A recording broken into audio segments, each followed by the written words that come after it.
Board of Finance meeting to order, and Tom, would you please call the roll? Sure.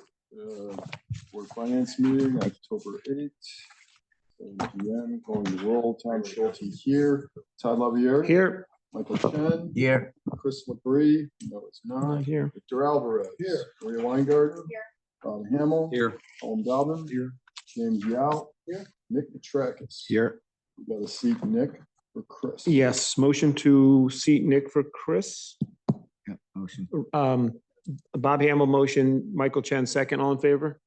Aye. I oppose none. Okay, so moved. Thank you. And a motion, thanks, Tom. Yep. A motion to approve our minutes from our September 10th meeting and our special meeting on the 16th. We have 2 minutes. We can do them together. Any questions? Edits? Move. So move. Second. Bob, second. All in favor? Aye. Opposed, none? Okay. Okay, well, before we start, we have an announcement. With very deep gratitude and profound thanks, I want to let you know Tom Schulte will be stepping down. Tom's been on the board over 8 years. Over 9, which is over 8. You'd think on the Board of Finance you could do that without. We have benefited greatly from your service.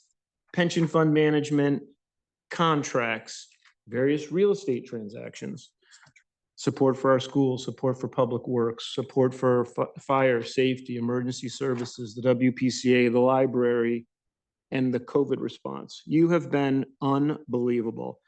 You are our MVP. You are MVP. You are incredible. You're always there when I need you. In my business, there are the 2 top accolades.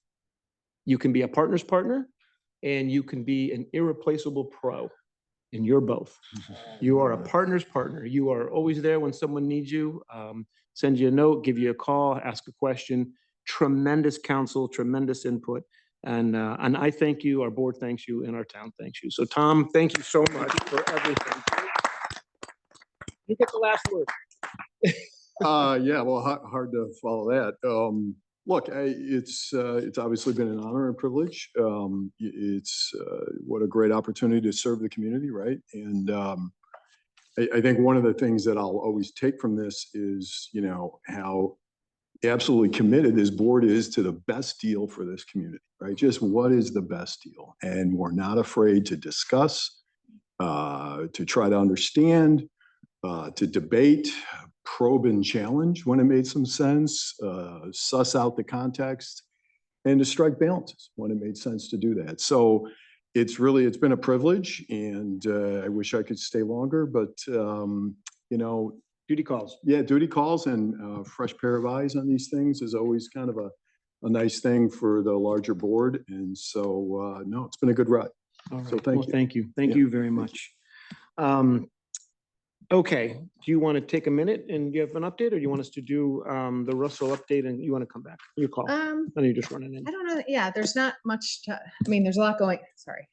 There's a lot going on, but nothing really that would be of, I mean, Tiger was here. We've been doing a lot of roads, and, you know, I've been talking to a lot of boards. I think the 2 noteworthy things are our schools were just rated #1 in the state. So, you know, great work by our superintendent and Board of Education and all the teachers and staff in New Canaan.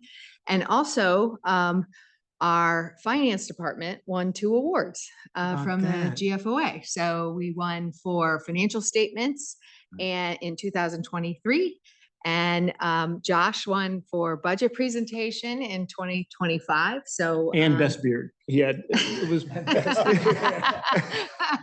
And best.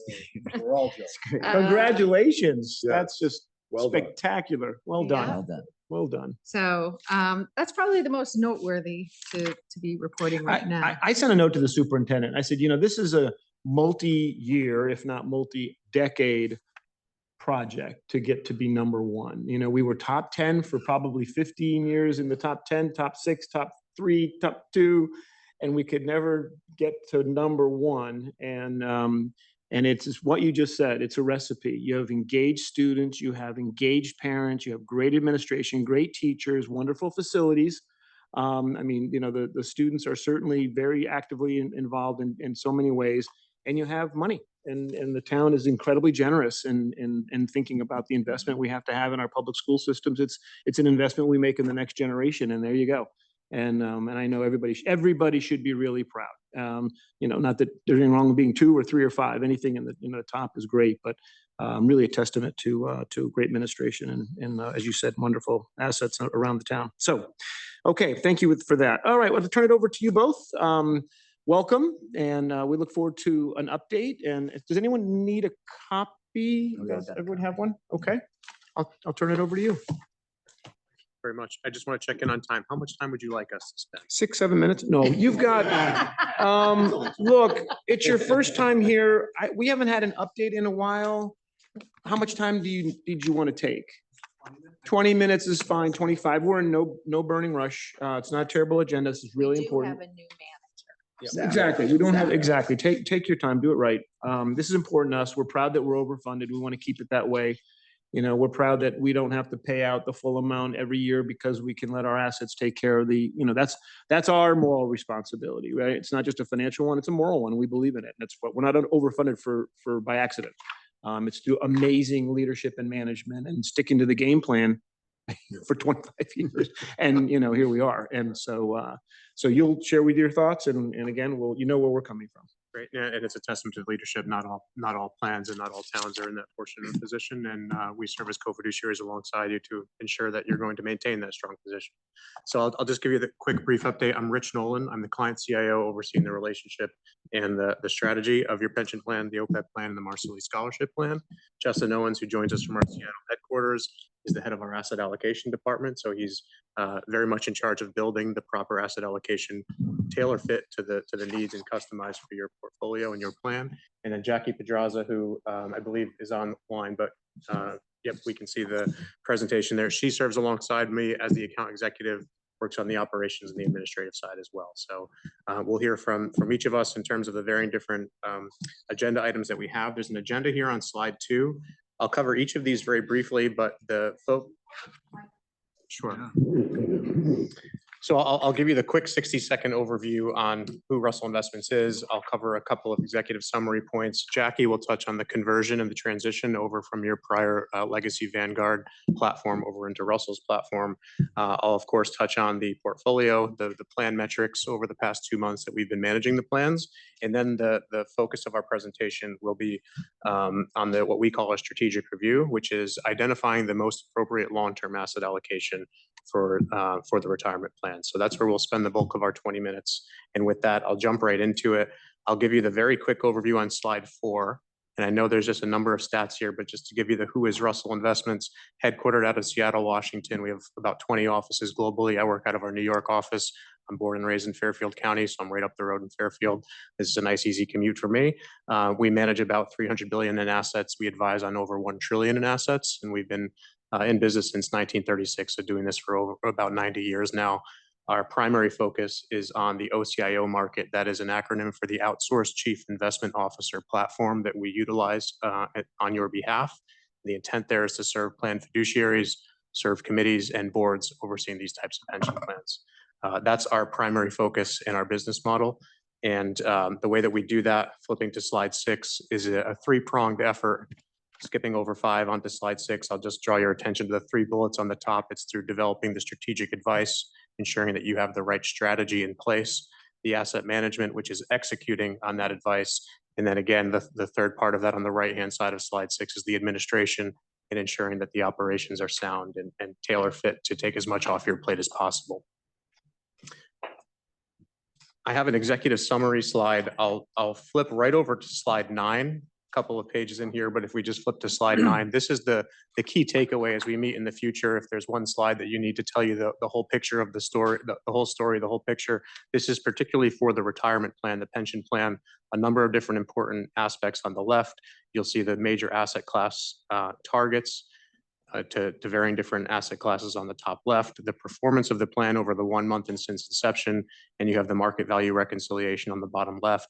The right-hand side of this page tells you effectively what we plan to cover today and any action items. And there is a particular action item, which is the strategic review, as we identify a potential more suitable long-term asset allocation moving forward. I put that on the table today as something that we will discuss. There is no need to make to call for a vote and make a decision today. It is just something that we will look towards in the future as we continue to identify the right asset allocation framework.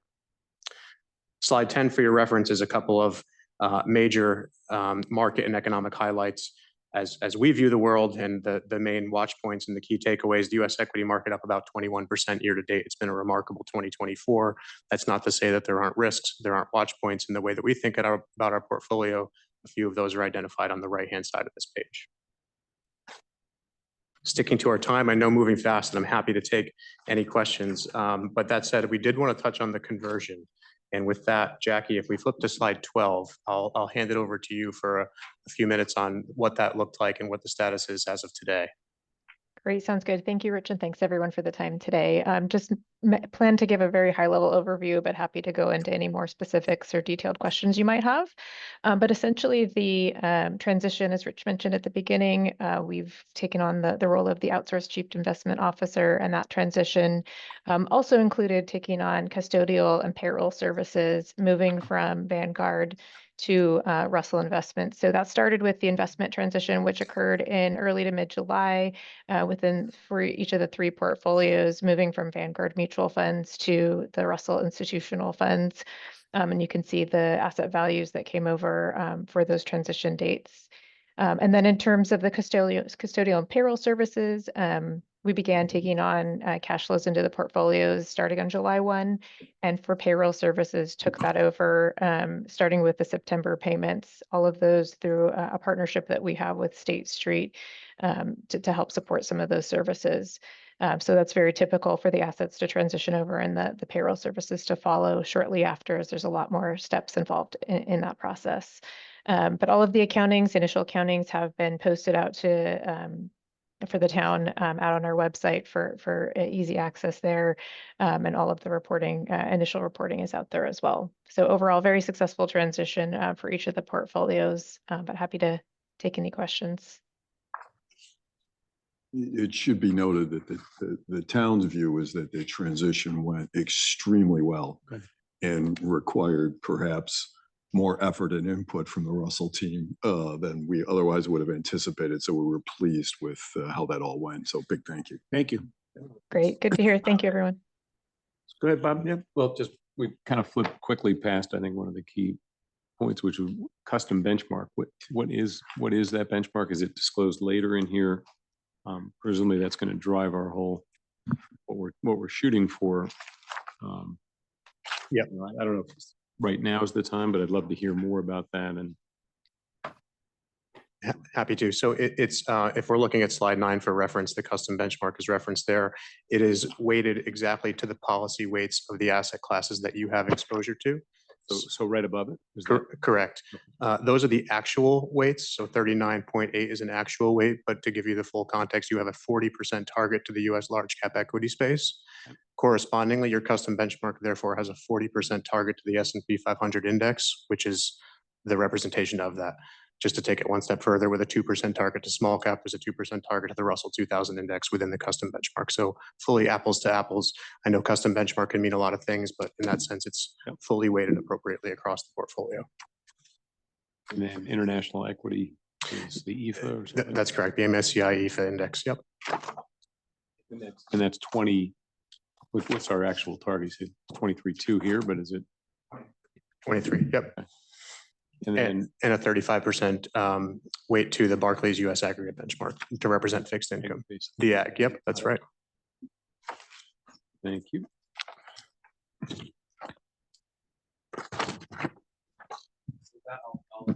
Offer just a 30-second overview on the capital markets on slide 14 to set the stage for what took place in the portfolio over the last few months.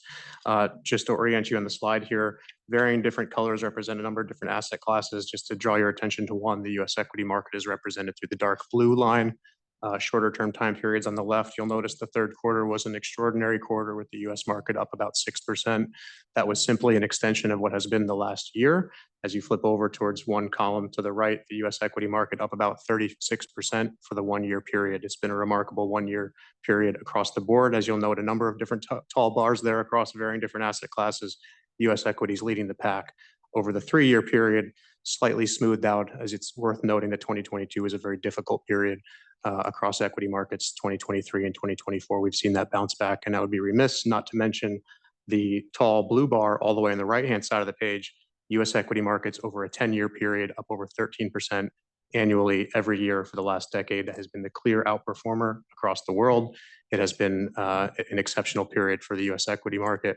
Your equity portfolio in your retirement plan is made up of about 60% US equities. So you have clearly been a beneficiary of what has been a very strong US equity market over the past decade. With that, happy to take any questions on the markets or the macro outlook, but for the sake of time, I will flip over to slide 22. Is reflective of the retirement plan, the pension plan that is, and there will be a number of different time periods on here on this slide as we continue to work together. But for now, the 2 time periods that we have are the 1 month and the since inception. The since inception, of course, represents the since inception of Russell's management over the plan, which was in early July. So this is roughly a 2-month period. For the primary takeaway here being the $1.4 million negative in outflows, more than offset by market gains of about $3.3 million during that period.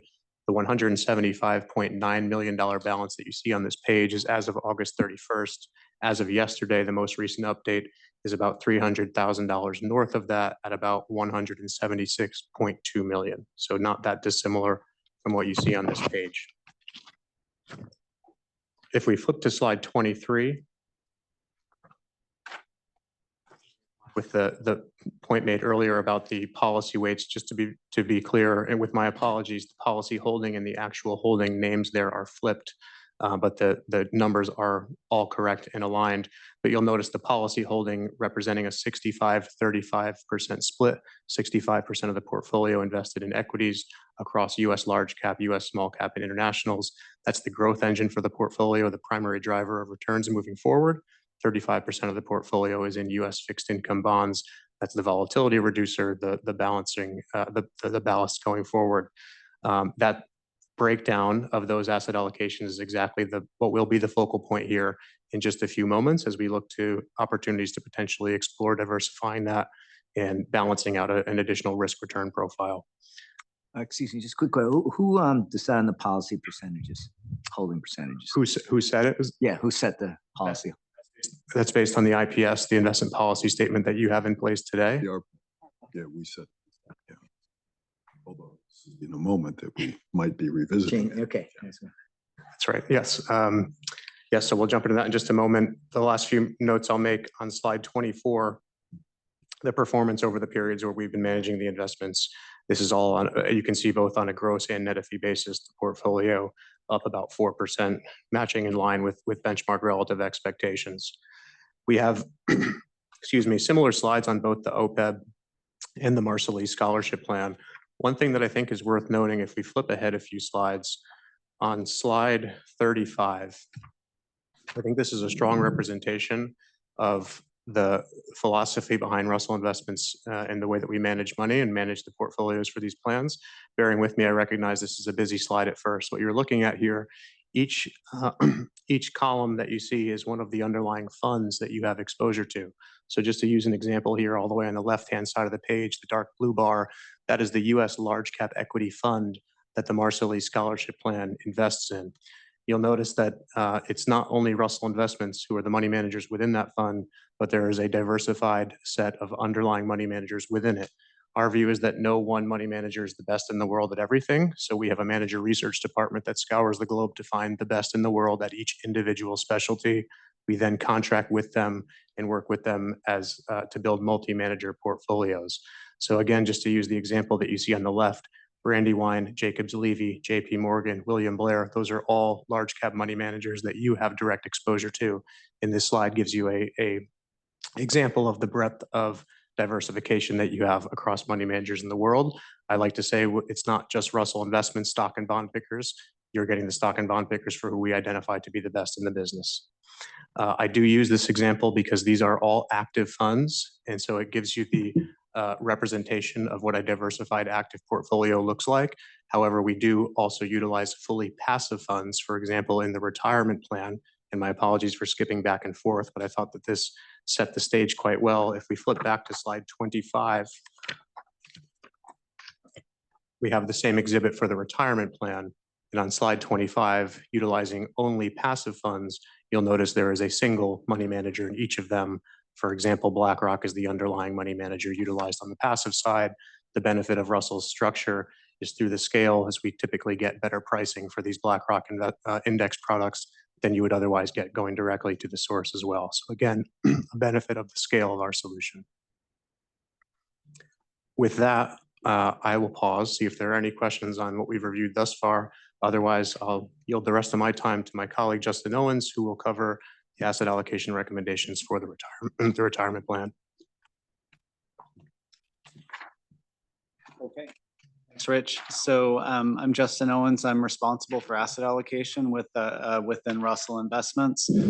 Basically, any of our clients that are retirement plans, I'm responsible for making sure I understand what the sponsors are trying to do, and then designing an asset allocation that aligns with those objectives. I'm a pension actuary by background.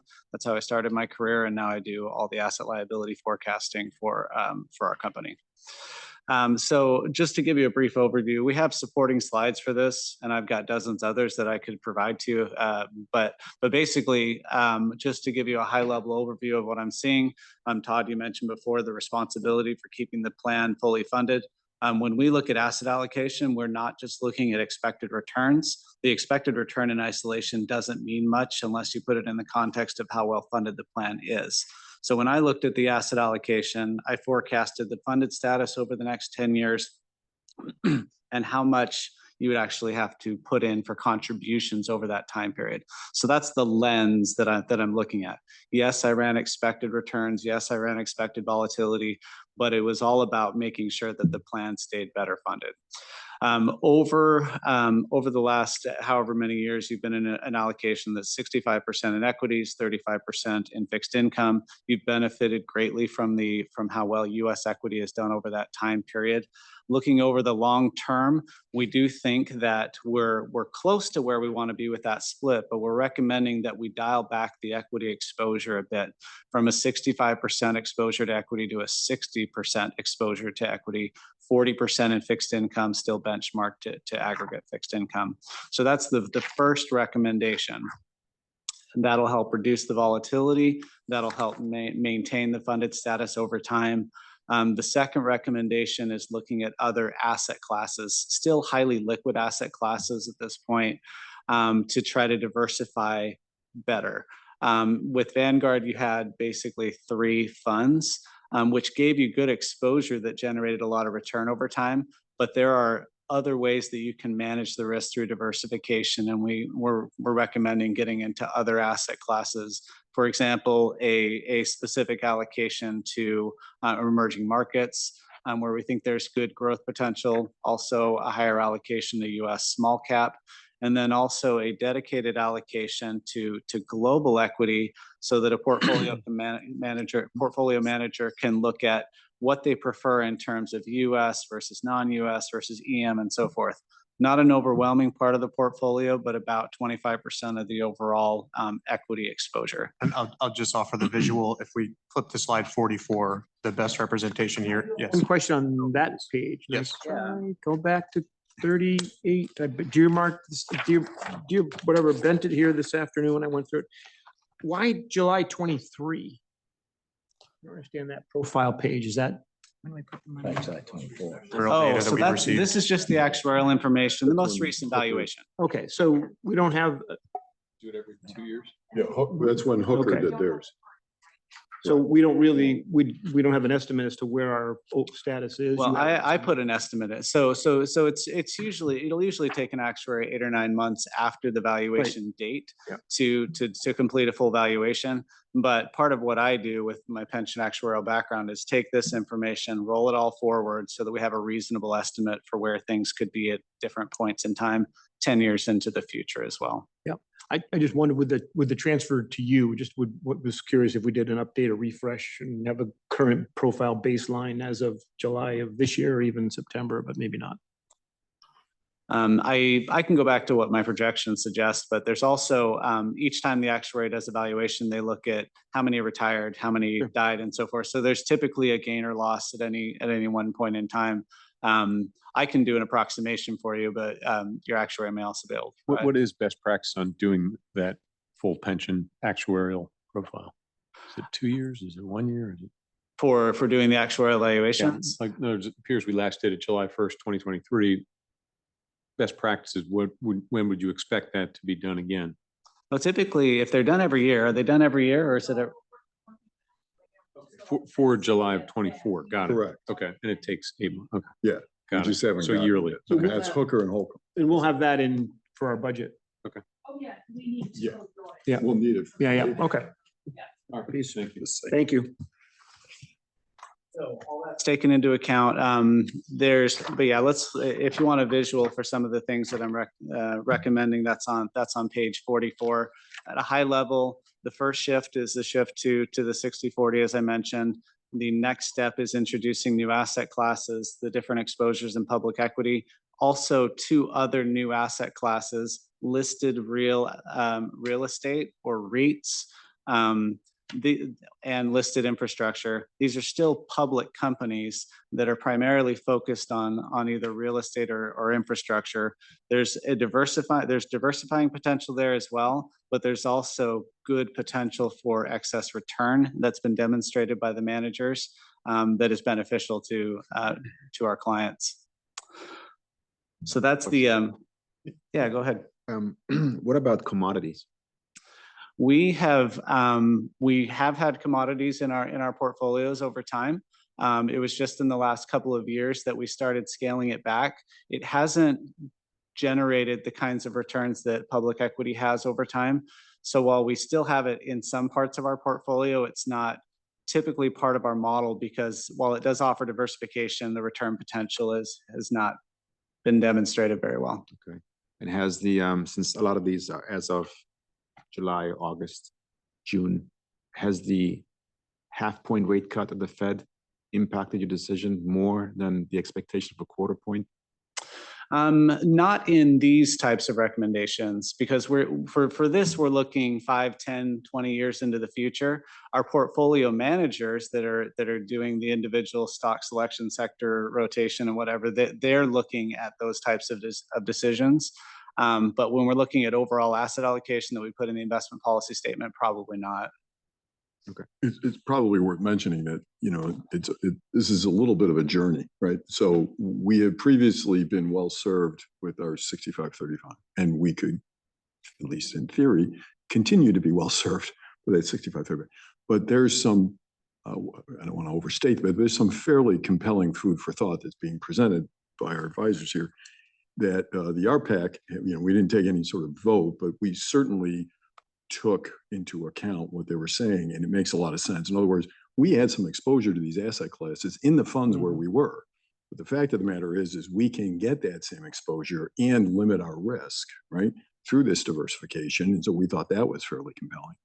And what's more is, and I think, you know, Justin and Richard can speak to this, but so they took our profile, right, call it, you know, 175 million in this fund, 200 million overall with their, and, you know, with a community like ours, with the pension attributes, right, with the discount rate that we set, and their analysis when they run it through has recommended that they do this. And what we also found to be very comforting with this recommendation is not only does this where their expert advice landed, but this is where their experience with their other similarly situated clients landed. In other words, this result is not a surprise to them.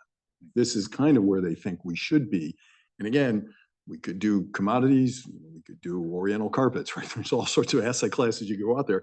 But in the journey towards perhaps a more actively invested, kind of considering these things, it kind of feels like this recommendation of this next step on the journey is what's outlined here in this orange rectangle. Yeah, no, this is, Tom, you and I have talked about it many times. Yeah. This is about looking at this, and I Yeah. actually applaud what you guys are doing, because, taking down from 65 to 60, given where the P equity the ratios are today. And we also talked about other classes. So Yeah. I also applaud the journey to other classes. Mhm.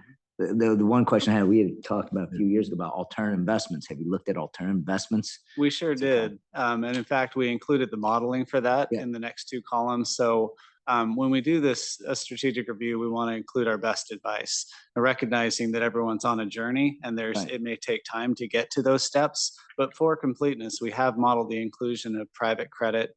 We've included private equity. Those numbers are all there. Typically with our clients, we want some time for education to understand what it means, because it's different than just investing in public equity.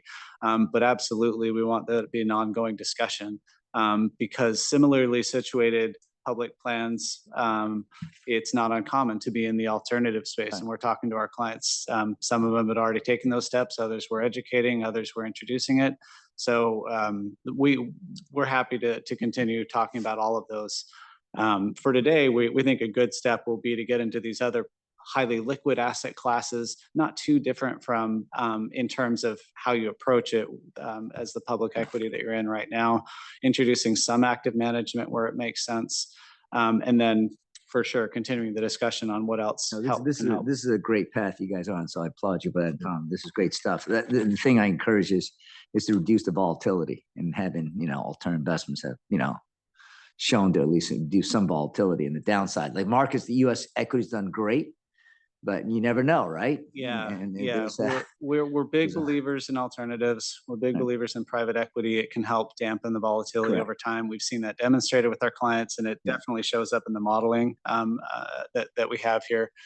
So let's continue the discussion on all of those. And Perfect. Rich and I are happy to help with that along the way. That's great. Thank you. Point of view on the discount rate, 6 5/8?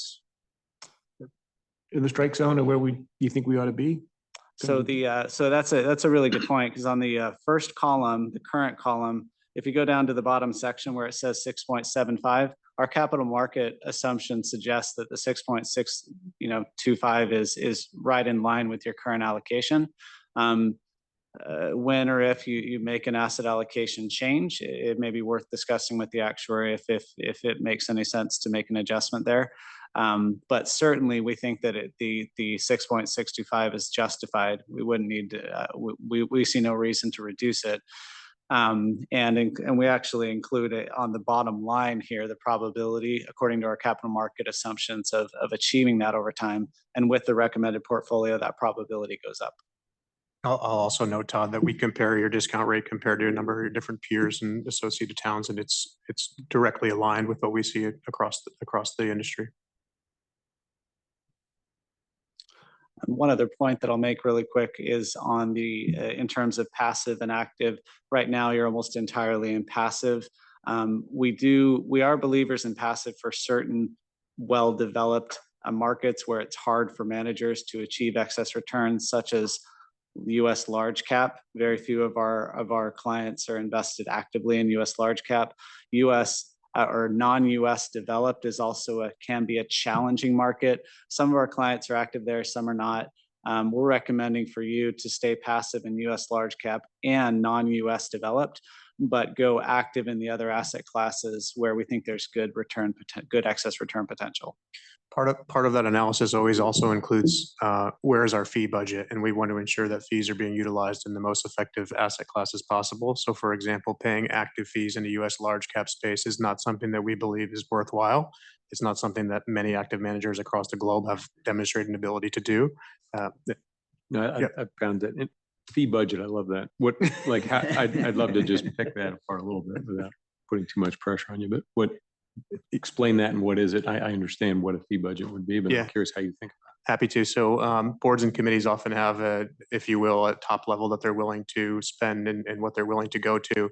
And so where are you going to allocate to in order to extrapolate that fee? So for example, paying active management fees in US large cap may eat up the vast majority of what you're willing to pay. And now all of a sudden, you don't have much optionality in terms of gaining active management in other areas of the portfolio. We prefer to stay passive in areas where it's most effective and allocate our active management to places like US small cap, where managers have been demonstrated ability to add value over the benchmark net of fees. Our blended fee budget. I'm looking for the What is it? number. Look at the Yeah. number. How many basis points? Happy to. So your current portfolio pays 3 basis points in investment management fees.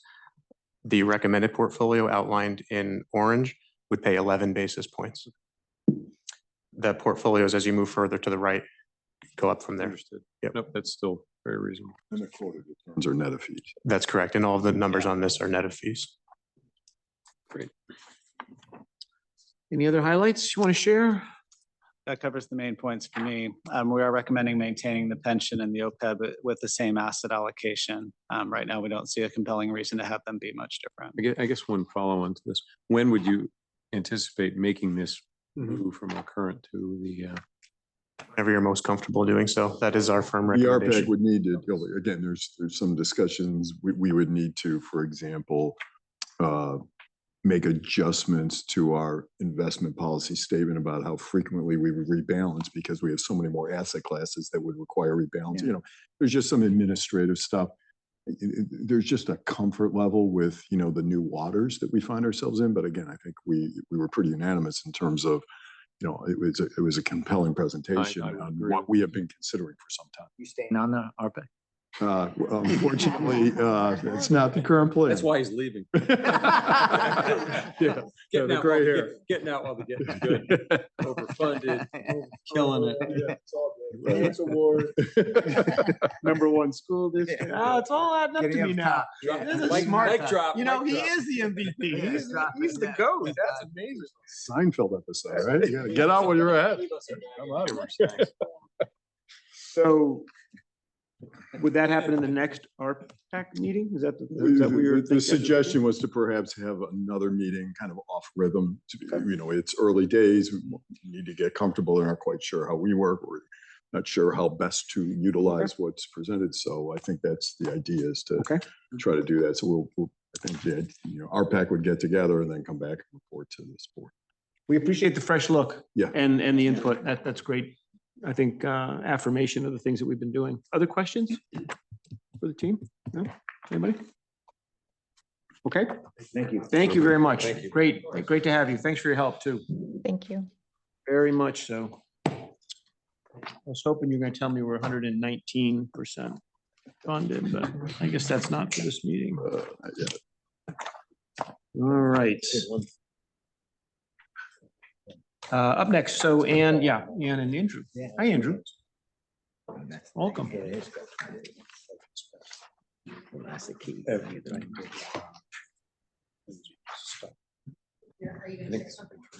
It is a good first. Thank you.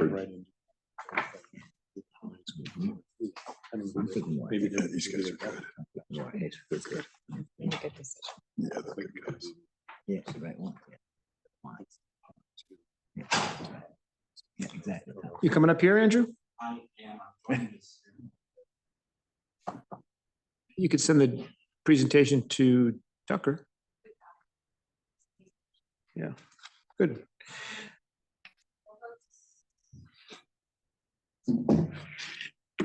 While you're getting ready, we asked you to come because, first of all, thank you both and Bob, for all the work you did in the prior 14, 15 months to have a smashing success of interest income in the last fiscal year that just ended. This is, what are you doing for me lately? I know you're fighting the Fed. But in any event, seriously, tremendous outcome last year, exceeded our budget. I think that you'll tell me how much, but it was about 600,000 more. Even more. We gave you a low base. All right, I'm gonna share my screen. But as soon as we took the return up to 2 million, That one's more. I don't know if we can get more. That'd be amazing. We'll see. So hi, everyone. Turn your, Just to kick, I think you need to, yeah, turn it on and maybe pull it a lot closer.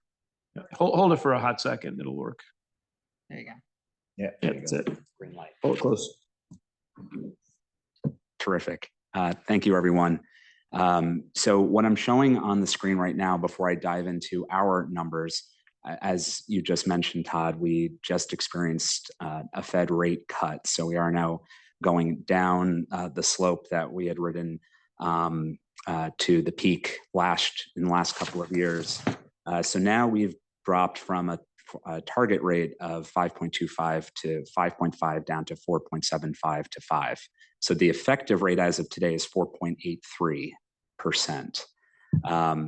And based on some of the odds that I was looking at, the Fed is due to meet again in November, and it's looking like there is a 63.2% chance that they're going to do a 25 basis point cut and a 36.8% chance of another 50 basis point cut. That 50 basis point cut estimate or odds has been decreasing in likelihood, given the strong jobs numbers recently, given other indicators are actually looking like the economy is not in as bad of a shape, I think, as originally anticipated. So that's good news for us. That means we can enjoy higher rates a little bit longer. Any questions on that before I move into our What did we numbers? use for an assumption when we modeled this to come up with the expected budget number? What was the expected rate? It was lower than we A were. lot of it is how much cash we think we're holding. That's a There's huge part of it. driver too. Yep. But so back during budget season, Yeah. we anticipated a rate cut happening earlier That's in right. the calendar That's right. year. Yeah. So we've been able to enjoy these heightened levels an extra 4 or 5 months, which has been very beneficial for us, which is why we are on target to exceed our budgeted $2 million amount, at least based on my math, because we're already a quarter into the year. And it seems like the rate cuts that we were projecting, and we talked to Moody, we talked to UBS, to their fixed income strategists, and they were anticipating the rate by end of this fiscal year would be somewhere in the mid to high threes. So I still think we're a ways away from that. And we may never get down to as low as those estimates had been. So, and that was the basis on which I came up with the $2 million investment income estimate. And to Bob's point, the actual cash on hand has been pretty closely tracking what we projected it to be. Mhm.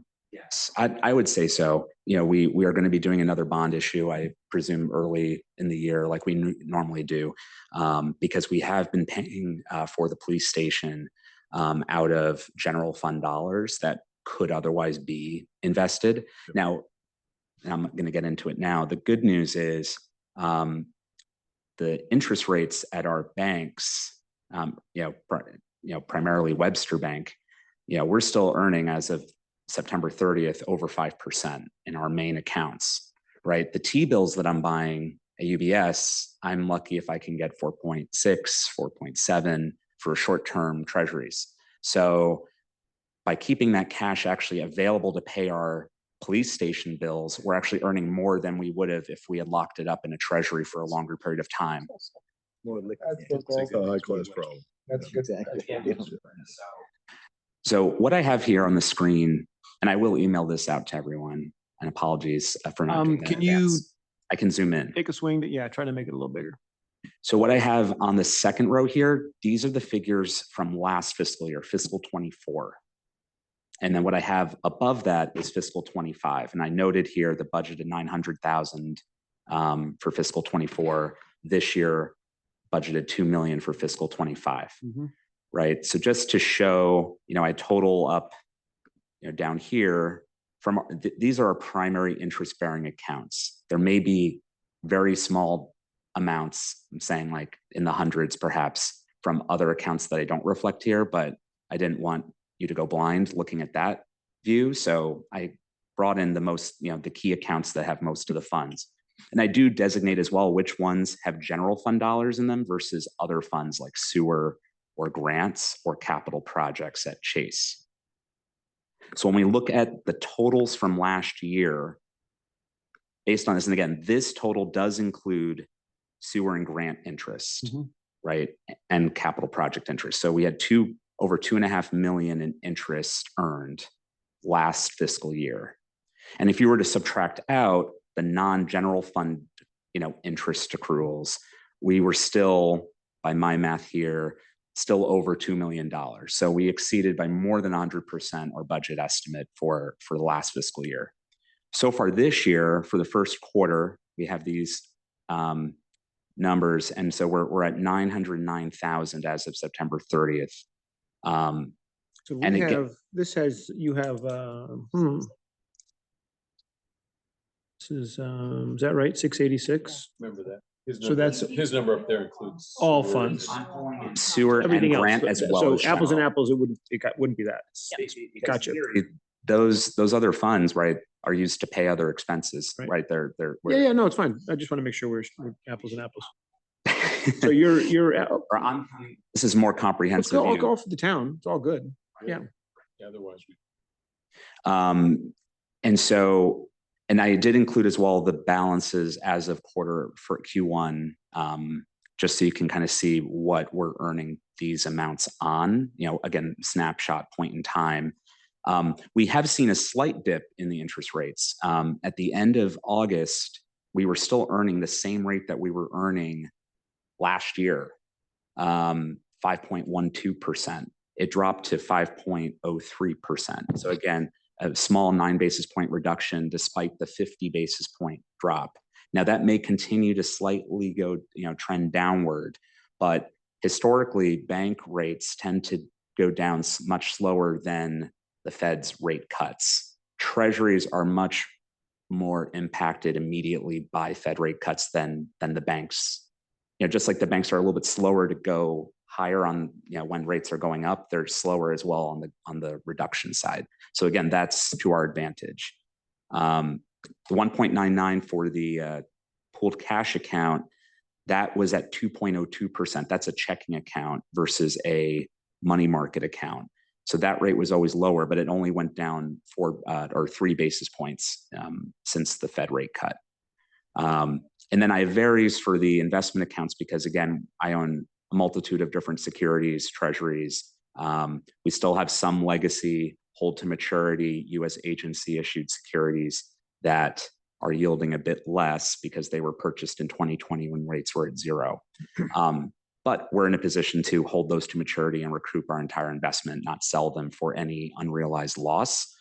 Thankfully, our treasuries that we currently hold actually have large unrealized gains, because as rates have been going down, those bonds have become, or those treasuries have become much more valuable. But again, we generally, hold to maturity. We're only selling if we need the cash immediately to pay a bill. Andrew? Yeah. Given that we are up 900,000 in the first quarter, and given that they may cut another quarter point in November and they're not going to get to 3 point something, I think next year, by the time our fiscal year is over, did you project out if we're going to be where we're going to be? If it's 900,000 in one quarter and you've budgeted 2 million. That 900 is not for the 2 million though. Correct. To keep that in mind. There's accounts he's talking about that don't count here. the sewer. It's true, it's 900 for the town for sure, but it's not in that budget line item you're comparing. Keep going across, so you'll see the 686. That is what we did year to date against the 2 million. Still running ahead, well ahead of obviously a run rate of 2 million, right? You're running at a 2.4 or 5. I actually have a different figure than that. Because if you were to take the sewer and grant interest here that I'm highlighting, right, 28K and 46K plus 19K from capital projects, that's still under $100,000. So if you're You two subtracting, sort it out. Unrealized gain and loss, yeah. It's like 200,000.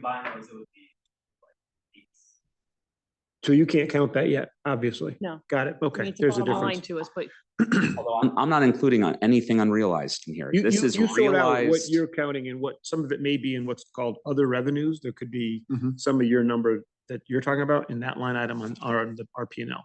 Right. So, because I am including, we did have to sell towards the end of the fiscal year.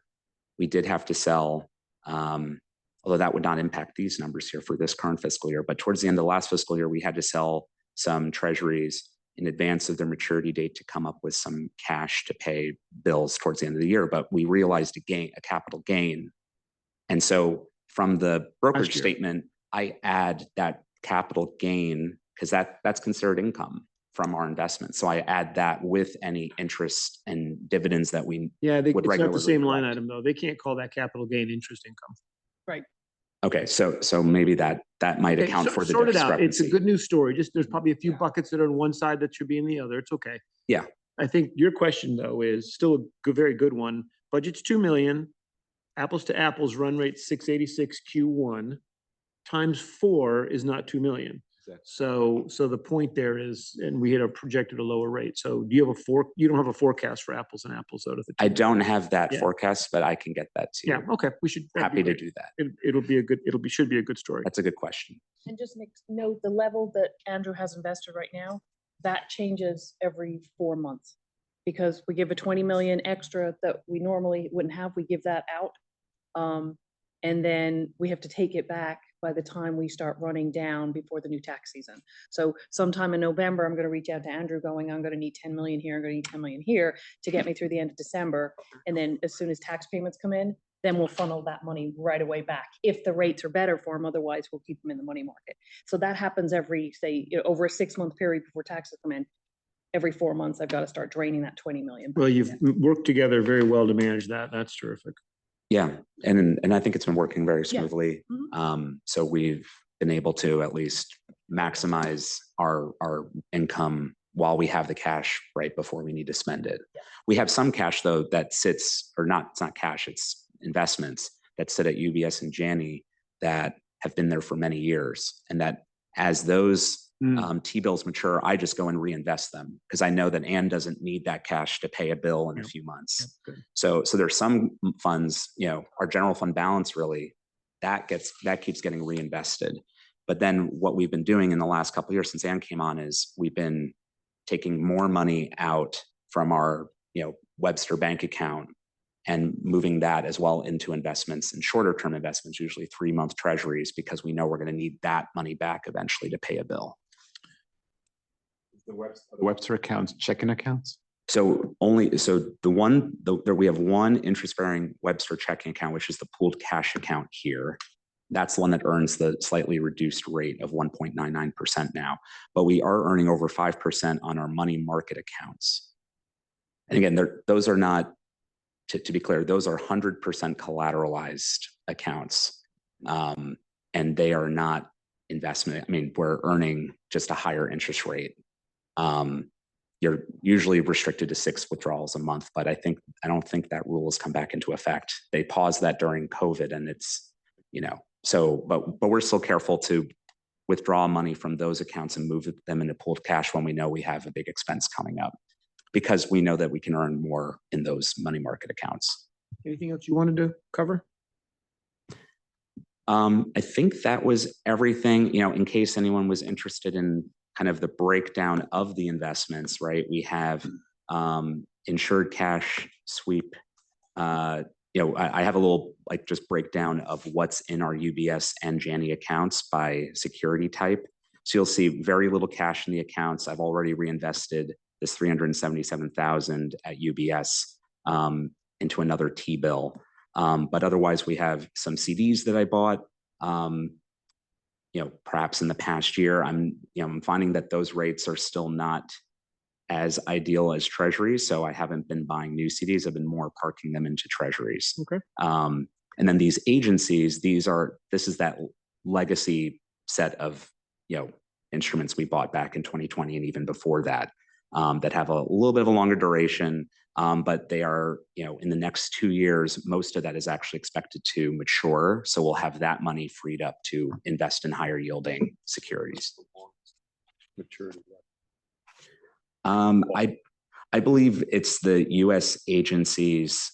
I think there are at least 1 or 2 that go out to 27, I want to say, or 28. But many of them, though, are in 26. So that will be a year where we're going to see this number come down a bit from, but I will double check that for you. But from my review of last month's statement, that's what I recall. Any other questions for Andrew and Ann on this topic? Thank you. It's just a great story. I mean, it's hard to overstate. Just a great story, great team effort. Thank you. And you went into action we basically were able to take advantage of those rates all year, Right. That's awesome. all, Yeah. the whole year. We dodged some bullets around the banking crisis. And we dodged some bullets around the banking crisis. We tend to forget all the little things we've dodged, but there's another one Yeah, that happened. remember That's right. SVB and all That's that. right, Yeah, for right. sure. Exactly. Okay, well done. Waveney House. Tiger and Joined this evening by Erin Kasigi. She's with Hoffman Associates, Hoffman Engineers and Architects. So they did the analysis, the envelope analysis on both Waveney House and the Lapham Center. So I'll have her walk you through her report, and then we can pause for questions after. Erin? Okay, good evening. As Tiger mentioned, my name is Erin Kasegi. I am a senior architect for Hoffman Architects and Engineers. We are located in New Haven, and we are specialists in the rehabilitation and assessment of building exteriors. So I'm just going to share my screen. Oh, I can't share my screen. Hold on. Okay.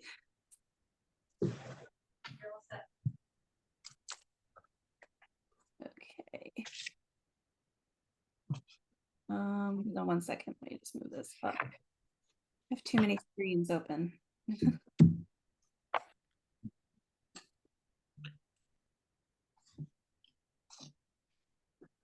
1 second. I had to pause it up. Okay. Well, can everyone see my screen now or no? not yet. We could Okay, actually. hold on. Before, but now I'm it's trying fine. to get it. I'm trying to get it onto the correct screen. Take your time. How about that? There you go. Okay. I have too many monitors in front of me, so I never know which one is the correct one. All right, so as Tiger mentioned, we were tasked with doing a water infiltration and facade assessment for Waveney House. We also did, as part of that, a chimney assessment for Lapham Center. I'm going to concentrate right now on Waveney House just to talk about what we found and what our recommendations are. So, to the next slide. Hold on a sec. I have a, sorry. So this is a aerial shot of Waveney House, just to kind of show you the main portions of the building. When we were brought in, they were experiencing areas of water infiltration in several locations, concentrated mainly in this east wing, also known as the service wing. So each of these blue dots indicate a space where there was water infiltration or moisture related damage. So on the first floor, it's concentrated in the kitchen area. This is an office area and a porch area. I'm not sure if everyone can see my cursor. Can you see my cursor? No. Okay. Now I don't know. Not on the over Okay, let me. photograph on the left, not so much. Okay. Like I said, this is doing it remotely is not that simple. Okay, let me see. We have it on our tablets and some of us have it printed out, so you can keep going. Okay, so if you look on the right-hand side here, we have a lot of areas where there's moisture-related damage and leaks located in the kitchen area, an office area, a porch area, and also the breakfast room. Those are all on the first floor in that right-hand side of the image. On the second floor, again, a concentration on that east wing along the east wall. Those are all the former servants' quarters. Those spaces are currently not occupied. And then there are some sporadic areas of water infiltration elsewhere in the building on the second floor as well. So what we essentially did was focus our first part of our investigation on that east wing. These are some photographs of the examples of interior damage. Going across the top, we have, those are the second floor spaces, the servants' quarters. So we have a lot of plaster damage. One location, that third photo from the left, is actually in a bathroom where it looks like a portion of the ceiling has collapsed. And then also on the upper right-hand side, you see plaster damage at both the ceiling and the wall. The bottom rows are photographs from the first floor level. So we have plaster damage in the kitchen, which is on the bottom left. The two middle photos show bubbling and peeling paint at the ceiling, some staining on the limestone windows. That white staining is called efflorescence on the brick and stone. That's in the breakfast room. That white staining is indicative of there being moisture within the wall. That bottom right photo is peeling paint and plaster damage in the office space adjacent to the kitchen. Okay, so our first plan of attack was to do a visual assessment of the east wing, the east wall of the east wing. So these are just some typical conditions that we found on the facades of the east wing. So going from the top left, we have areas where the mortar joints between the limestone pieces have completely deteriorated. You see some gaps and some areas of broken mortar. On the middle one there, you have, again, deteriorated mortar joints in the brick right at the location of a scupper. So that's actually a pipe that goes through the wall that carries the water from the roof level out to these boxes that then go into downspouts. The top right, you see some step cracking of brick. Again, the middle row on the left, you see some more cracking and deteriorated mortar joints. That's like an inside corner. This large photo in the center is showing a lot of stuff going on. So at the right-hand side, you see some displaced limestone. On the left-hand side, you see where the mortar has completely broken free from that line of copper flashing. And then you have a large gap between the brick and the limestone itself. On the right-hand side, you see along the upper portion of the windows, there's a line of copper flashing that extends out to the face of the brick wall. And again, you see that white staining, the efflorescence. Essentially what that is water coming out through the face of the wall and it's dissolving salts within the mortar.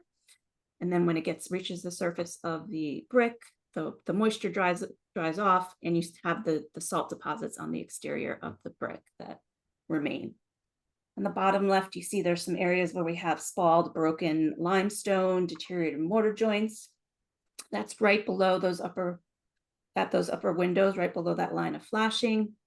Similar location where you have a lintel on the middle photo on the bottom where it's actually become displaced from the wall. So you have a location where the mortar is actually pulling away from the brick. And then the bottom right-hand corner, you see that's a scupper, another scupper location. And you can see on the left side of that pipe where there's a gap between the pipe itself and the mortar adjacent to it. So I show these to show there's various locations and conditions that can be contributing to the moisture infiltration being experienced in the second floor spaces and the first floor spaces in this particular area of the building. So our next step then was to do some exploratory openings, or we call them probes, which we make openings within the wall assembly to expose the underlying materials to see if there are any conditions that we feel are likely contributors to any moisture infiltration or damage. So these first two photos is at the probe number 1 location. That's above an upper window on the second floor, right at that flashing line where we see the white staining. So we took out multiple wipes of brick. So this is basically a solid mass brick wall, meaning there's multiple layers of brick that compose the wall assembly on the exterior. And then if you look in the bottom photo there, you see that kind of orangey material in the back. That's actually terracotta block. So that's a very typical backup material for a building of this age. And inboard of that terracotta block is where you have your plaster interior wall finishes. So from what we can tell, this copper flashing was a later addition. Buildings built in 1912 or thereabouts really didn't have a lot of flashing installed. They relied on the mass of the wall to kind of protect the interior of the building from water because they figured there's a lot of layers of material for it to get through before it would reach the interior of the building. Modern construction, we have cavities within walls meant to be drained, meant to be vented, things like that to prevent moisture from even getting into or close to the interior wall. So in this condition, someone came in later on, assuming that these leaks have been happening for a significant amount of time, and installed this copper flashing. So if you look in the bottom photo there, you see the horizontal flashing coming in towards the back of the picture, and then it comes up vertically on the face of that terracotta, which is pretty good, considering, you know, a lot of times we find flashing that doesn't have any kind of vertical termination there. However, if you see that dark line above the top of the copper there, that's actually a gap. So there's about a 1/2 inch gap between where that copper is and the terracotta back up, which would allow any water that comes in from above to just run down the face of that terracotta and get right behind the flashing. This can be coming from small bricks, anything related to the stone up above, deteriorated mortar joints, open mortar joints in the copings, things like that. So water gets in the wall, it gets to the back up here, and it can go right in. So if you saw those photos where we saw a lot of plaster damage concentrated around the windows area, likely a result of this condition, along with the condition of the masonry in the exterior. So the next probe, we did probe number 2 was a similar brick window head location. So I didn't include the photographs of it because we basically found very similar condition. The only difference at the first floor level is no one installed flashing there. So there's not even that level of protection at that window head. So actually where that arrow is pointing just to the left of it, if you remember that photo I showed you of the kitchen that had a plaster damaged wall and it had plastic over it, that's that wall right there. And actually if you turn the corner there, there's quite a bit of open joints, deteriorated mortar, displaced stone. So there's a lot of masonry conditions going on, but also the lack of like really good flashing at openings and things like that are likely contributors to the water infiltration that you're having on the interior. And then probes 3 through 5 were concentrated on the terrace above the breakfast room. So if you look at the right-hand side here, we have the wall of the house is actually that brick wall there. And then coming off on the left-hand side of that photo is the parapet wall that basically makes almost the railing of the terrace. So at this location, we were trying to determine whether there was any kind of through wall flashing in there. We see that there is copper flashing there, but we were trying to find out how far back it went in, because the goal of flashing is to stop any water that does get in the wall assembly above from continuing downward into interior spaces. Now, if you recall that photo that I had before where it had an archway in the breakfast room with a lot of that efflorescence, that white staining that's actually inside of the building, this is the wall directly above that. So we cut out the caulk or the sealant joint that's along the top of that flashing, which also, that's not a very typical detail. Usually we have mortar along the top of that to let any water that reaches the flashing leach out.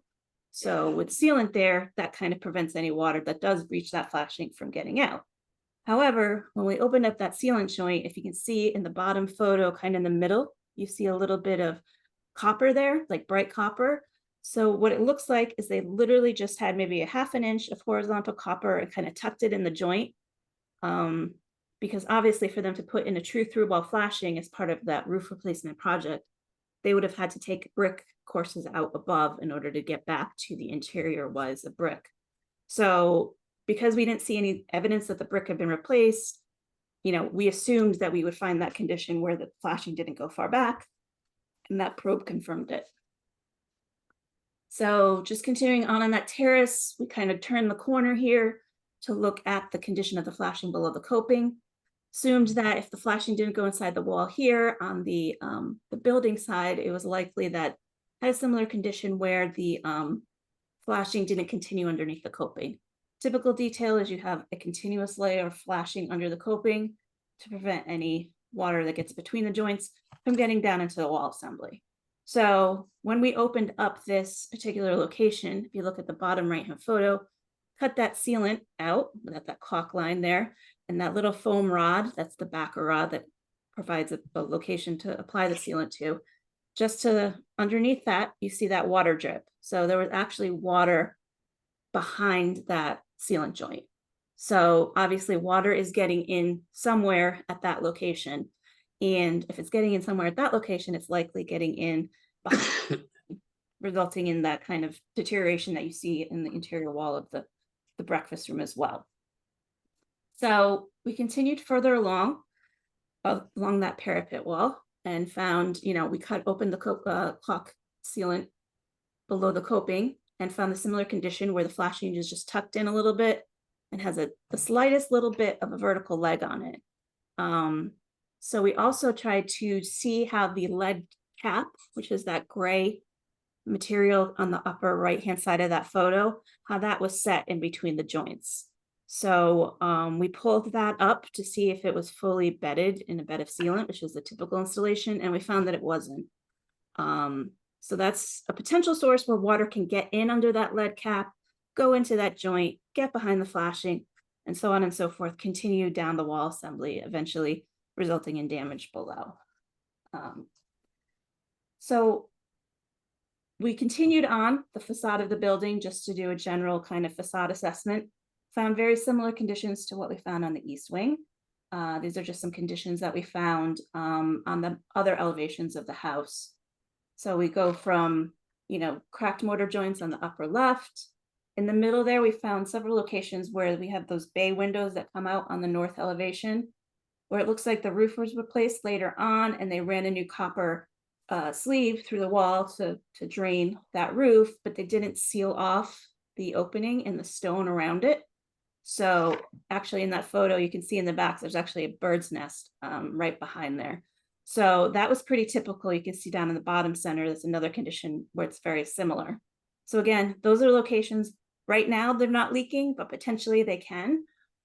Anywhere you have a breach between different types of materials or different planes of wall are potential areas that water can get into the wall assembly. Again, we have deteriorated mortar joints in the limestone. That left-hand photo in the second row, that is actually deteriorated mortar beneath a limestone coping. And in the middle there, you can actually see daylight through. So the potential concern there would be water getting in, freezing, pushing that stone off, and potentially causing more damage or actually dislodging from that wall area. So we have other areas where we have cracked limestone, again, deteriorated mortar joints and brick, some spalled limestone, and the bottom left was actually a piece, looks like somebody tried to repair it at one point. So that's why you see that kind of square cut, but they didn't pin it to the backup material. So once the joint material degraded, there was nothing really holding that piece of stone in. So we actually took it off because we didn't want it to fall off. So these are basically the typical defects that we found on the facades, including the east wing. So we have spalled, cracked, displaced stone masonry, deteriorated mortar joints, that's in both the brick and the limestone, improperly installed or missing flashings. And then generally there's a lot of staining and both the white efflorescence and atmospheric staining, which is kind of more like the black staining that you see in a lot of masonry. There's also some staining related to the runoff from existing copper gutters. The atmospheric and the copper staining can be cleaned with cleaning materials. Obviously, they're going to keep reoccurring. Obviously, the efflorescence is more of a problem because that's showing that there's actually water within the wall assembly. So for our recommendations, we kind of came up with this grading system as far as priorities, what we feel should be addressed first, what can wait a little bit, and then, further down the road, and then I'll show you, we kind of put a budget number to each of them. So this is a long list of recommendations that we had for the east wing and the breakfast room terrace. And this is what we consider priority 1. So we feel that these are the things that, if rectified and repaired, would do the most to eliminate those water infiltration issues that you have in the east wing on both the first and second floor, and also in the breakfast room.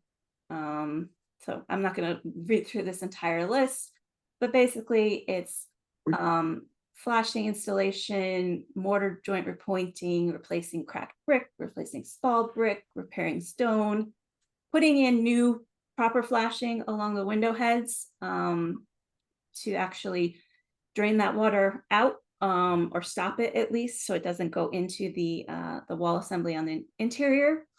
So we put this as a priority one because we feel this is what will get you to the point where you're stopping those leaks in those particular areas. Put a budget range about $400,000 to $450,000. So that's just concentrated East Wing, Breakfast Room Terrace. Hey, Aaron, when I went through this, and maybe there's just a disconnect, but by the way, at the end of the document, I printed the whole thing out. It's 80 pages and the presentation is nice, but this document is fantastic. I mean, it is really well done and very thorough. Aaron, though, my question is on page 77, it says the surface swing and terrace and above the breakfast room priority one is 750,000. It's mostly these bullets, but not exactly. So Yeah, so Right. I'm getting a version Yes. change or? Yeah, we asked, just to step back, this week, we asked for next week's Board of Selectmen meeting to have sort of a more prioritized list of what would we need, because we have water incursion right now. Right. What would we need to do immediately, maybe off cycle, to Yep. take care of that? So the 750 is more, or the 750. few that more you see, items. That's more items. Okay, This is, okay. this Yeah. is, Priority one. So I Okay. actually broke out, I put the remainder of that 750 into priority two, which is what you'll see here. And mainly that main thing that I pulled out of priority one was actually lifting all of the limestone copings. Yeah, it was the first bullet. Okay, that's what I Yeah, thought. installing through wall flashing below. It's really a best practice is if what you want to do is make, your walls as watertight as possible, like very belts and suspenders. Mhm. Replacing those lead T-caps, installing them properly in a full bed of sealant will go a long way to help you, but even more as a backup, those joints fail and you don't have through wall flashing or continuous flashing under those copings. It's just another point of vulnerability. Okay. So if you wanted to I take understand now. this, add it to that to do kind of the whole thing, it's about the $750 Got it. range. So that's Okay. kind of the way I broke it out. Okay, it was priority one and 1A, I guess. Okay. and then Yes, priority- yeah, instead of priority one, priority two, but like we wanted to say, it's something that should be done, but doesn't necessarily have to be done or have to be done right away. But it would be a lot better.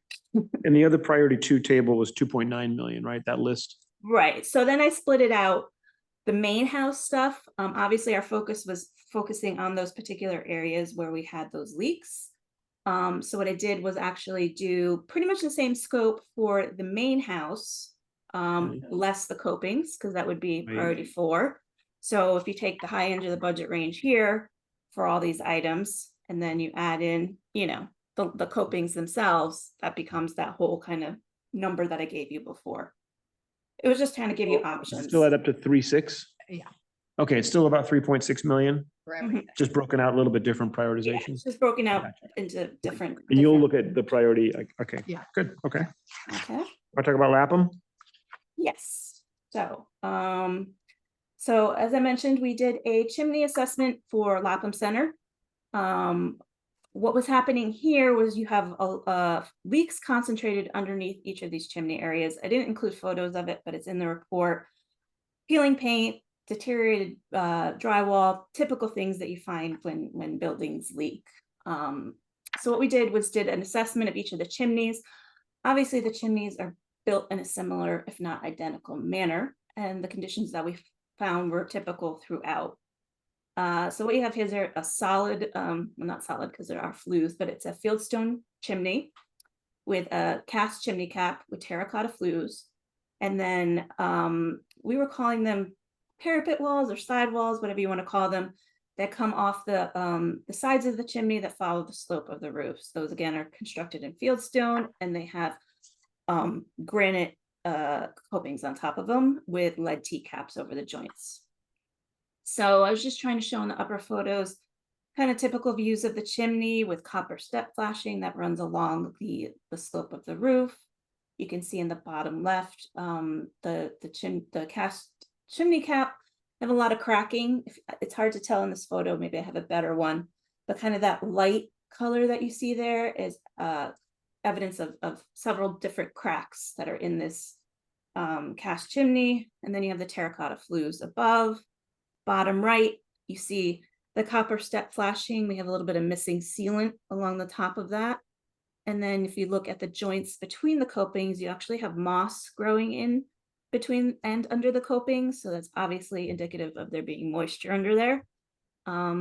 We didn't do any probes here because we weren't sure whether that flashing that's underneath the coping, similar to Waveney House, extended fully underneath. There's some debate as to whether it does or doesn't.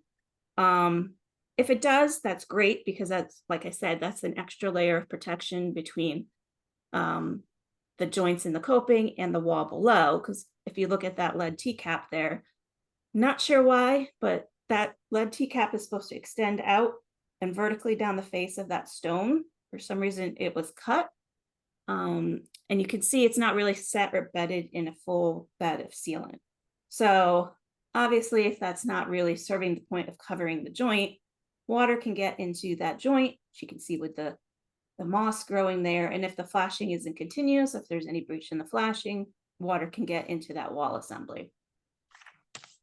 So let me move to the next one.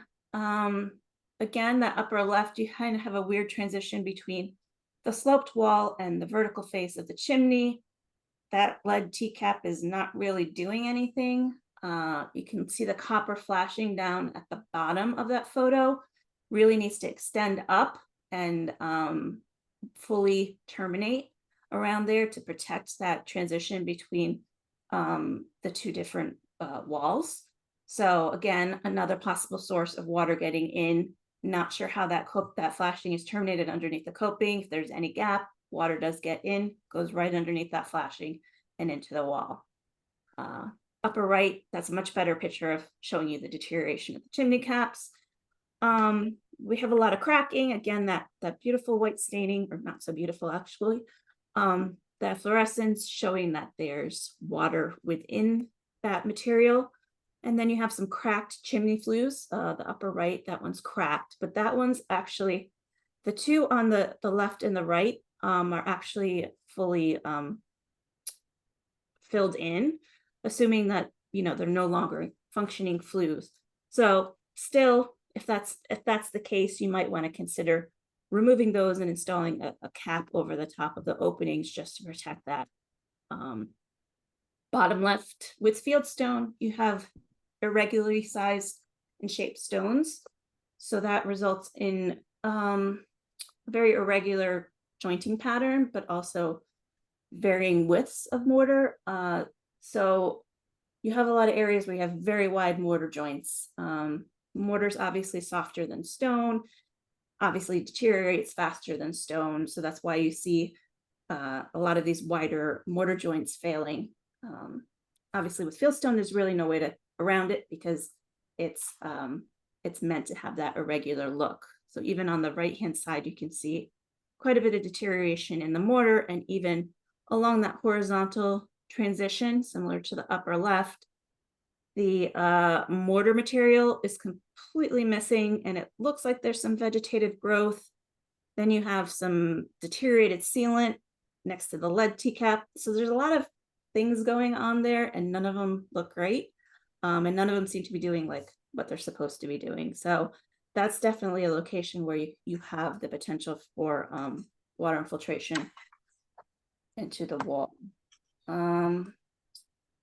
So what we did was similar to Waveney, is we kind of extended our little assessment out further. You do have some walls there at the gable ends that have a similar construction to those chimney walls. And we were like, well, we'll show you the conditions there because it seems to be pretty systemic throughout. So you have the, this is over, I believe, the old entrance to the original building. You see a lot of staining that's below that coping. It looks like there is flashing under there, so that's good. But obviously there's locations where water must be getting in to create that staining. On the upper right, you have, again, the coping running along the gable end of the roof, with some flashing that was installed there and some deteriorated mortar, completely missing mortar as well. We did find, oddly, it looks like there's some kind of original copper flashing that is stepped along the roof line, but we can't quite figure out what the purpose of it would be. Because usually you want the flashing to be under the topmost stone. So that's not sure what that's doing there. Bottom left, very, very deep bed joint underneath the coping. Again, just a lot of surface area for mortar to soak in water, deteriorate, freeze, all that kind of stuff. And again, the lead T-caps where the vertical portion was cut off, doesn't look like it's properly set into the joint. The joint is pretty irregular, so not sure what, if that was really doing much to begin with. Same thing on the bottom right. So we have the lead T-cap with some sealant, broken mortar joint between the two stone sections, and then a very thin, opposite to the other side, a very thin bed joint. So it doesn't look like there's much, material here that's securing the stone in place. So similar to what we did at Waveney House, very similar conditions that we found, obviously in different locations. This goes along a little bit more with what we recommended, priority 1 and priority 2. Obviously our focus was the chimneys for this particular assessment. So that's the scope that we recommended for the chimneys, with a budget range of $350,000 to $400,000. A lot of it's related to determining what's going on with those coping transitions, making sure that those are fully flashed and everything's properly terminated and sealed, making sure the joints in the fieldstone are solid and there isn't any deterioration. And priority 2 is related strictly to the copings elsewhere. So the copings on the gable ends and other kind of wall areas. So similar scope, but in the budget range of $200,000 to $250,000. So that's all I have. 600 for Lapham. So what's the process? Again, great job, Aaron. Really thorough, very thoughtful, and I would recommend anybody who really wants to understand it, print this out. It's really a great report. Thank you. They come to you with, what's the next step in terms of what needs to be done? So we had a meeting this afternoon, Joe, myself, Joe Zagorinsky, myself, and Bill Ostman, to try to, and then brought Aaron in at the end. And we're looking to come forward with a proposed schedule for having Hoffman come in, do a peer review of the existing plans that we have, to expand from the plan set that we have, targeting the areas, as she mentioned, in the most affected areas. Coming forward with an existing estimated cost, rebidding that, and coming up with an additional request for funding, since we'll be short. So the redone priority 1 on Waveney was 400, Lapham was 370, so about 800,000 of priority 1. Is that right? At a minimum. At a minimum, yeah. Yeah. Okay. So we'll be going to the selectmen for an update Tuesday. Okay. And then at that point in time, coming forward, there is a little concern on timing. Winter. To try to determine whether it is the best time to actually go forward, only because it'll be additional cost for winter conditions, for concreting in the winter. Is this from existing budget? Are you? No, this No. would have to be an additional, a special fund, so we have to figure that out. Bob, who would do this work? I mean, it looks somewhat specialized. There are several specialty contractors that do this work. When we bid the original project, we had 3 that came forward, came for the walkthrough and then bid. So there are several in the They have area. this to bid from, Our original plan said. but I mean, there's a lot of work here that's not That's not what wasted. they'll bid off of. No, I get, it's not a bid Yeah. deck, but at No, least it's a- not. We'll have to take the existing plan set Get and 'em excited expand. about future from that. work. Yeah, well, Put don't their show 'em best pa- foot don't show 'em forward, pages Bob. 41 through, 63. Report. Okay, all right. So this, Just ask Tiger, is there, I can't believe how many times I've asked you about Waveney House, but with this work that we're doing, is there, you know how like if you need to change a timing belt on an engine, right? If you might as well do the water pump too, because when else are you gonna have the engine out of the car? Is there something like, this is to fix these issues, but is there, well, while we're at it, kind of market price when, we gotta add that in? I'm just wondering, because I'm just, no cringing. right? Well, I'm just, like if we're Tiger, there, don't answer that I don't question. want to have to pay to drive the engine again to do something, right? I just don't, you tell me, I mean, there's no end to the actual work we're doing. I'm just saying, in order to do these priority 1 things, What else? There, since this will be primarily on the exterior of the building, no. This will, Okay. so we have work on the interior of the building, repair work, and then other things for HVAC, things of that nature, but no, there's not a, I have to answer the MVP. No, it was a- Sorry, the MVP asked, I got It it. was a good question and a good answer. That's a good answer. Good answer. That's all right, good. cycle. Yep. No new water pump. Okay. Did you have another question? Oh, sorry, go ahead. Oh, yeah, I have a question. So in the 2024 fiscal year, we had 500,000 for repointing and drainage. So did those guys do the work? No, so that was, we had bid that out and then determined that we were getting water in areas that we hadn't seen in the past.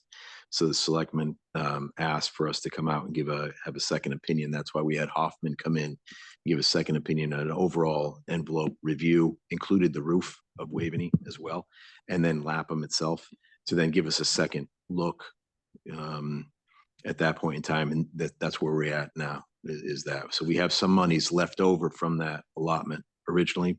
We haven't gone forward with that work. Good. That's the answer to my question, I think. We have some budget. Yeah. Some, We yeah. have some freeboard, that's correct. And then Can we'll repurpose, be yep. asking for the Okay. delta.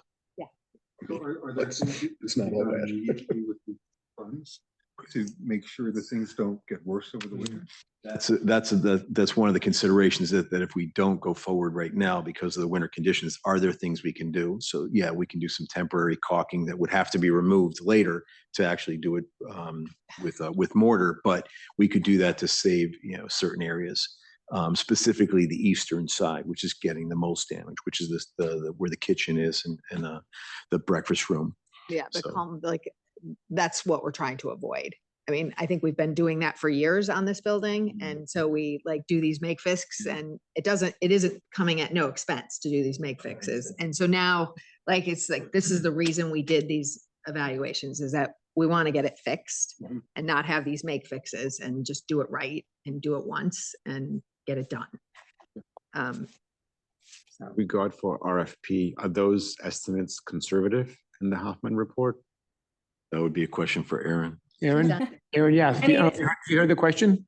Yeah, I mean, those are pretty much based on our knowledge with previous projects as it relates to certain types of repairs and unit costs that we have actually from bid projects and constructed projects. I will say those numbers are representative of current numbers. Obviously, if things are phased out over a period of time, you have to build in a certain amount of escalation. There is a certain cost associated if you were to give it to like one contractor versus multiple contractors, or mobilization. Obviously you get charged for every mobilization and demobilization from a contractor, dependent on how they want to access the work. I believe there was a question there about, while you're there doing this, does it make sense to also do this? So part of, I think, our original assessment was we were thinking, while you were tackling a lot of the masonry work on that east wing, does it make sense to also do the coping work, because you're paying for the mobilization costs, the cost for scaffolding or access, and obviously the later that work gets done, if it does need to get done, it's going to cost more compared to what it's gonna cost now. Good So answer. right now it's current dollars based on historical data that we have from previous projects, current projects that we have.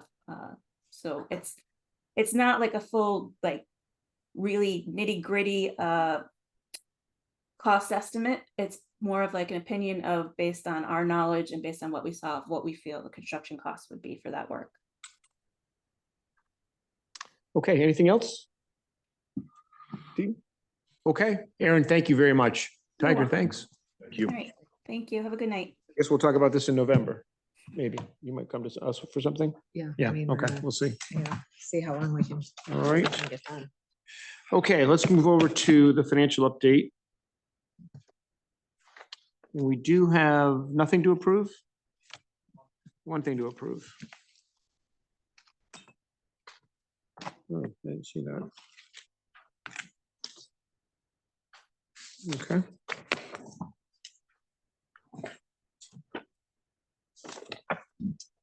Everyone should have the financials. You should have them in front of you and on your tablets, but we're just gonna do a kind of a quick overview of the first quarter for FY '25. I know, Todd, you wanted me to look back at FY '24 and kind of see how we had kind of fared in the past couple weeks. Yeah, when we met in September, we were close. We were, maybe didn't have everything buttoned down, but there were a couple open items. Yeah, these things are kind of always mildly in flux as we go on, but on the expenditure side, it's pretty flat, give or take 5,000 or so. From what you showed, yeah. On the Which was revenue what? side, Which was just a little under budget.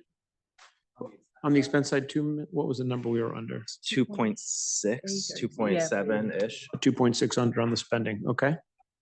And it was up 200,000 on the revenue A side. little more revenue, Yes. okay. That came from a little bit of tipping fees and a transfer in from, I think it was the special projects, the Get About fund, to kind of reimburse the town for some expenses. What was the total revenue surplus then? That's gotta be, It was so basic- 2.86 was where that ended up. the drawdown's gonna end up being about 350,000. That's where I was going. That's exactly where I was going. So 5.4-ish million, We're not drawing, yeah. we're not, The that fund we balance is- had for a surplus. The fund balance is gonna move about 800,000 with other activity that happens within it. That's it. Well done. That's great. Really, really great. Well, good planning. I mean, good. Let's do it again.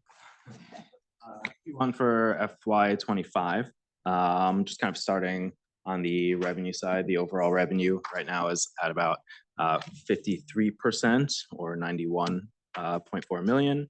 Obviously led by tax collections at 54.2%, which is basically right on the money for where we were last year, which was also about 54% of collections. Building permits are also pretty much on pace with where they were last year at about 26%, 27%, or 220,000 of the 850,000 budget. Conveyance fees are starting off pretty strong. They're actually at 39-ish% or about 80,000 over last year's budget at 583,000. Parking also is actually doing, I think, surprisingly well. The registration period, I believe, got moved forward a month, I believe, to the sign-up period. It was October 1st, I think, is the due date for permits. No, it was September. Then we did allow. Right. Right. So you'll see kind of against last year, we're showing much further ahead from last year because those permit numbers are baked into there. From the permit revenue side, we're at about 100-ish% of that. And tickets also doing well at about 30% and meters kind of in there as well. Interest on investments, our number right now we have is 686, or 34% of what was budgeted over last year by about 200,000. Tipping is at about 30%, 60,000-ish over last year, also doing well. Any questions on the revenue side? What's driving the nice variance on the other revenues? The other Big revenues, difference. I knew you would ask that. 3, Josh, so you know. I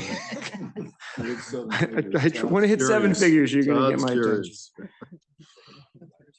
Right, so it's, they are the bond premium transfer of, is it 700,000 to pay for debt service interest? There's also the ARPA transfer to, 740, oh, the ARPA, right, sorry, the ARPA was transfer was 700. 700,000. The bond premium was 1.6 Okay. 6 or something. million. So those were kind of budgeted transfers in, nothing too exciting. Well, if you want to know why we can earn interest on our cash there's nothing clearer than recognizing that we took in 53% of our revenue in the first quarter and we expended 17% of our expenses. So if you're gonna do that, and that, It's good cash. right, So it'll all tie out, obviously, but in the meantime. Yeah. Well kind done. of spoiled the second part on the expenditure side. Yeah. See, you took It's away his 17. thunder. Ahead. I always read ahead. We were Of course I getting read there. it. Of course I read ahead. Yeah, there aren't really any unexpected trends that we see right now on the expenditure side. We're still tracking some expenses from the major storm that happened in August and seeing kind of where that comes out. And you've kind of seen some transfers here or there from contingency to cover emergency repairs on generators and certain things. But yeah, right Okay. now we're expected to be on target. It's early. Any questions overall? First quarter. Good start. Yeah, we looked at that like, yeah. Probably the most. I'd say so. Remember saying this in 2019. What could go wrong?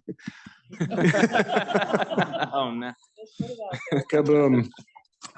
All right. Okay. So on from that. Bigger. There are just a number of small transfers totaling $5,968.20 just for you to review. Just some administrative transfers.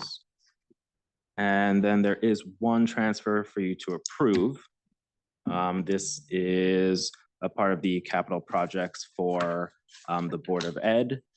They have been needing more money for Saks, specifically painting. So they're kind of rearranging some of their other painting funds from this past FY25 budget year from high school and east to kind of make up that difference. So that is a total of $40,295 that they're requesting. Any questions from anybody on that transfer item? Okay, motion to approve. I think Tom, it's your last opportunity. So moved. It's okay. Second? I think we could change that. Exactly. Second, Bob, all in favor? Aye, opposed, none. Okay. Anything else? All right, good update, everybody. Two items. One, did you want anything on Capo? Oh. They're up well, and- we yeah, should it's too- funny, I yeah. thought I didn't talk about Capo or the police station. So police station's on time, on budget, and well, it's under time and. Under on time, budget, yeah, under yeah. time. So hopefully that'll help with under budget, but we'll see. I don't want to promise anything, but. And then Capo, they started to, they're starting Capo. So it's, they're digging. They're digging. digging. I have a picture with a shovel and a bunch of dirt from last week. So they've been, yeah. Could we get an update no, what's the matter? Oh, what? You know, it's funny, it's not on the agenda. Oh, it's not on the agenda. Oh, it is. Oh, it nine. is. It is. None of 9. mine. We missed it, Oh, We sorry, missed it. sorry. Okay. We'll get to that. even though we adjourned. Is it okay? Yes, we did. We did. We did. You, No, my motion is to approve the. Oh, yeah, that's payment right. transfer. That's right. oh, there we go. Yeah. Okay. Oh, Oh, my gosh. Sex is my passion. I apologize, Tucker. Yes, we do need to do that. So, but before we get to that, just one other thing though. In November, can we get a Capo update? Be just good to hear from that team. I like getting, when we make these investments and do these programs, it's nice like the library to get just a status update as things are rolling. And it would be good if we get one from the movie theater, the Playhouse. Could we get Cinema Labs to come in and just, how is it going? It's been, it's June and 15 minutes, just get a sense in terms of how things are. I think it's going great, but it'd be good to hear from them. And then we'll have some other items on the budget, the agenda, of course, in November. All right. Anything else, team?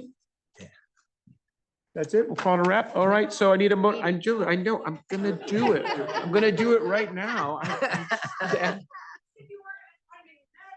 I mean, oh my, you and I are not in sync today. All right.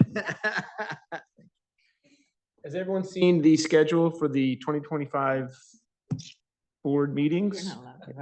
If we can, you actually can. I I'm think it's- kidding. Yeah. I'm totally kidding, Yeah. Todd. If there are no questions, can we have a motion to approve the schedule?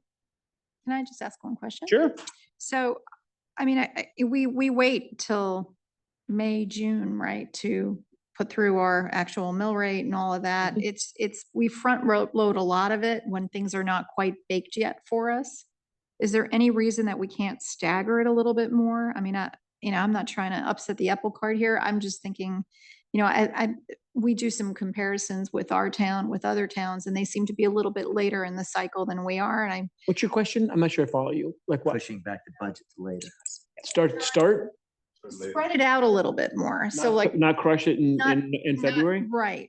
The issue is though, it's got to go to the town council. Yeah, this is the way it flows with the charter and the town council. Yeah. Third weekend, preceding the first Tuesday of November, it's like somewhere along the. Yeah. And it's really hard. No, is the answer to your question. Okay, then. But then we do, the one thing we do, as you well know, is we wait now pretty late to set the mill rate to see all the things that come in, which we can still do, and we will do. In terms of the Right. bed numbers, the health numbers don't come in, so I don't think we can change the things you want to change, but I think at the end, we do get to as late as we can before we have to set the mill rate and then the associated any subsidization or using of any surplus. Remember, that was the question this year was, we didn't know we'd have a $5 million surplus in March or April, right? I don't think we were that confident at that point. And that really, really matters. That is the challenge, is kind of in trying to figure that number out. And We, I remember correctly, it has to be done by. Back everything up and things. the budget, not the mill rate. Yeah. right. Okay, then. I don't have an easy answer. I can't think of anything that we can really do on the overall schedule on that, in that regard. I always do like the fact that we have the safety valve of waiting as late as we can to set the mill rate. So that's one hedge we have. Okay, any other questions? Okay, motion to approve the schedule of meetings. Motion. Yeah, sorry, Nick, second? Michael, all in favor? Aye, opposed, none? All right. Thank you, everybody. See you in a month. Say again? Thought I said 72. Not that I was looking. I'm actually not even. I was looking at the But I'm kind of hurricane intrigued. information. I'm kind of intrigued. Hey, the latest hurricane is